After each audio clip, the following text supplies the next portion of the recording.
So I'm back at a property today. Let me tell you a story. So a few years back, we got this call. We had a homeowner that was backing up. So we showed up, and as you can look behind you over there, that's where the house is, up on that hill. And you want to know where the septic tank is? Yeah, right here in this patch of cactus. You can see there's a clean out cap. We initially didn't know what exactly that went to, but me and my brother came out here and we started digging, and we were able to find both the inlet and outlet. Oh, and there's actually some of our old Gorilla tape over there. Yeah, you'll learn about the Gorilla tape later, but we were in a bit of a quandary here. We drove all this way, and the problem wasn't a clogged inlet, it was a clogged pipe between the home and the septic. So our only option, since we didn't have a jetter at the time or a long enough snake, was to try and pull vacuum from the inlet and hopefully clear the pipe. So we tried a bunch of different things, and eventually what we figured out was, okay, you've got the sanitary tee coming down. So I had my brother stick the shovel underneath there and kind of close it off. That way I could pull vacuum from the top of the sanitary tee. So we're there in that cactus trying to coordinate, and what ended up happening was we did unclog it, but my hose slipped. So my brother's there with the shovel, I'm there with the hose slips, so we're both leaning over the septic tank like that, and then as soon as it came undone, I mean, it's very steep from the home, so it had a lot of pressure and just came up and hit both me and my brother in the face. The homeowner was really nice and gave us some of his old clothes to drive home in and rinse us off with the water hose. We're gonna pump this down, unclog it, and then have some risers installed.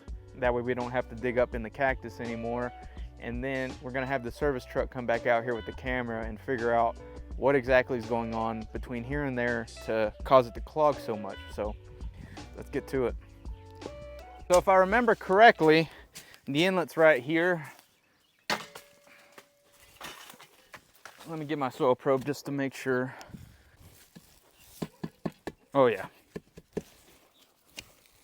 All right, I think we kind of left these lids exposed just in case we had to come back. It's been a few years. It was real fun finding these because at the time we were going through a drought. So the ground was really tough.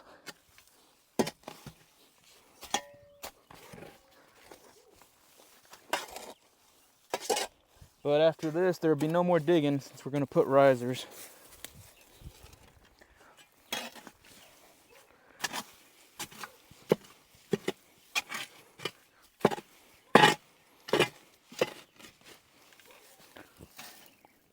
Paranoid I'm gonna get hit with cactus.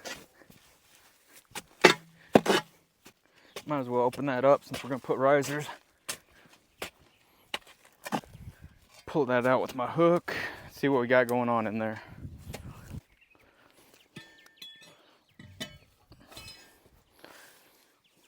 All right, so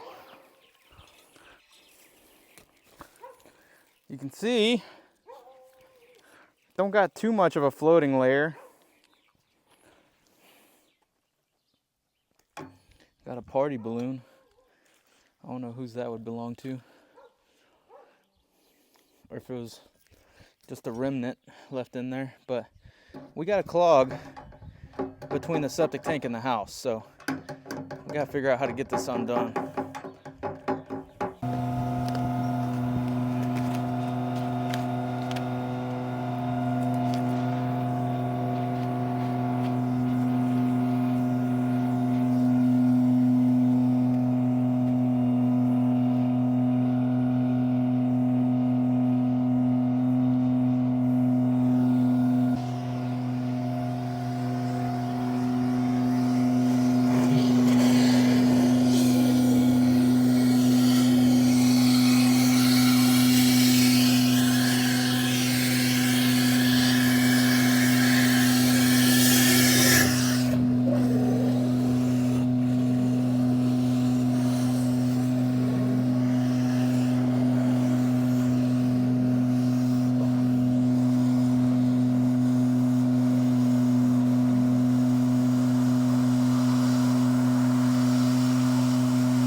And that's what happened last time, except it went straight up in my face.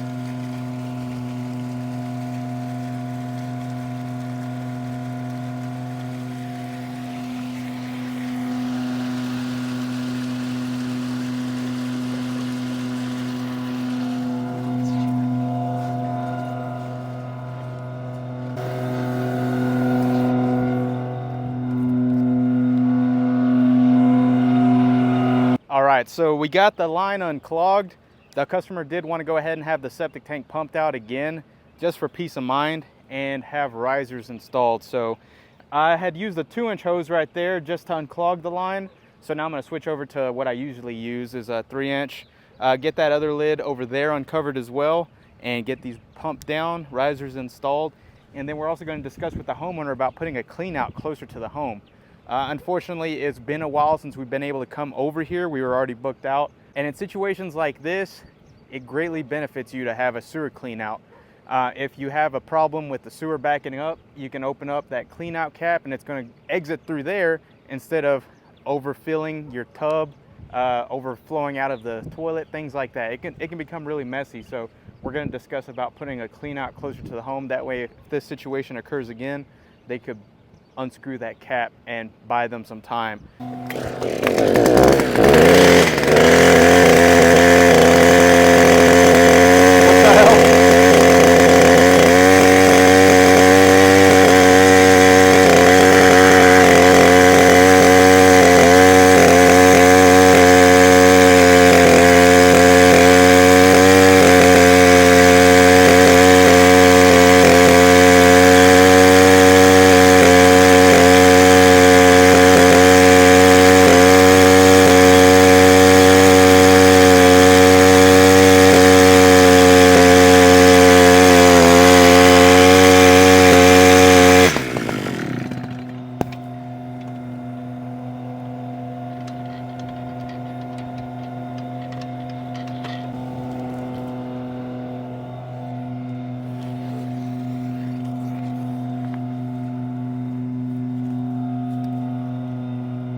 So here's the outlet side of the tank. Got the inlet side pumped down right there. We still have this giant cactus patch.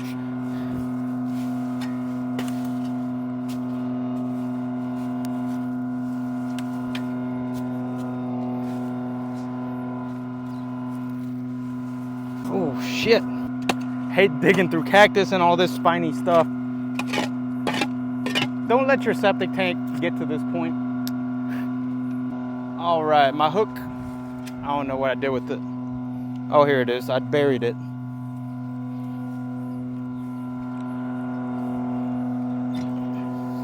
There's the outlet.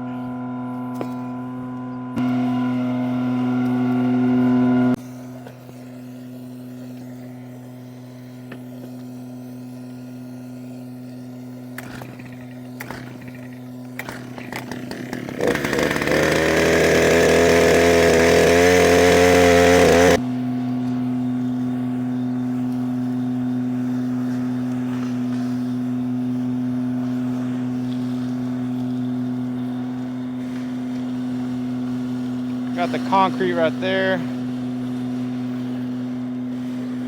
Made sure to blend it up good with the CrustBuster.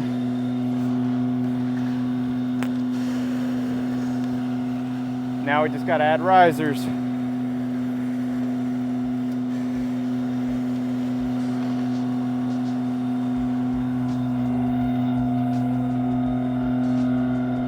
We're getting the risers ready to put on. If you want to check out a video on how I install risers, which includes this right here, you can check the description box down below. I'll probably put a little link right here if you want to install them yourself. The pros of risers, you're never going to have to dig up the lids again. You're never going to question where the lids are, and you're going to have easy access in case of an emergency like this where you need to unclog your line if you don't have a clean out. Now that we've got this opened up, we will be able to easily access the pipe, come out here with the jetter, drain cleaner, and clean the line. Like I said, we still want to make sure we have a clean out up there. That way the homeowner is able to unscrew that cap himself in case of an emergency. It turns out these are actually two separate tanks. I couldn't remember from last time, but we got two separate tanks. So we got the inlet tank pumped down, got the line unclogged, and we got risers installed on both of these. Now, before I put the final lid on this riser, you want to take a look. This is what it's going to look like. So you can see we got a sealant all the way on the bottom. That's going to be our Pond and Stone foam, the Great Stuff brand. And then we've got the original concrete lid in there as a secondary safety lid. If you don't want to deal with the concrete, you can get a Tough Tight secondary safety lid or safety pan, but you want to make sure you have something in there. Those are very important because if anything ever happens to this riser lid, you don't want someone or an animal falling straight through the tank. You want to have a backup. So that's where that comes into play, and that's where those yellow secondary safety lids come into play. So won't have to dig this one up ever again. Easy access. Customer can use the bathroom again. We ran into the wife on the dirt road up here, and she said they haven't been able to shower for a few days, so they can use water freely. And we'll be back to check out what's going on with that pipes up there. But that's the video. If you enjoyed it, make sure you smash that like button. If you haven't done so yet, hit the subscribe button and the notification bell. That'll let you know when I upload a new video. If you want to try out some of the tools that I use in my videos, you can check out the description box down below. Those are affiliate links, so it's going to help out me and the channel. You want to check out a PoorPumperSociety sticker, hat, shirts, I've got them on my website. It's PoorPumperSociety.com. And as always, I appreciate y'all watching. Smells like money.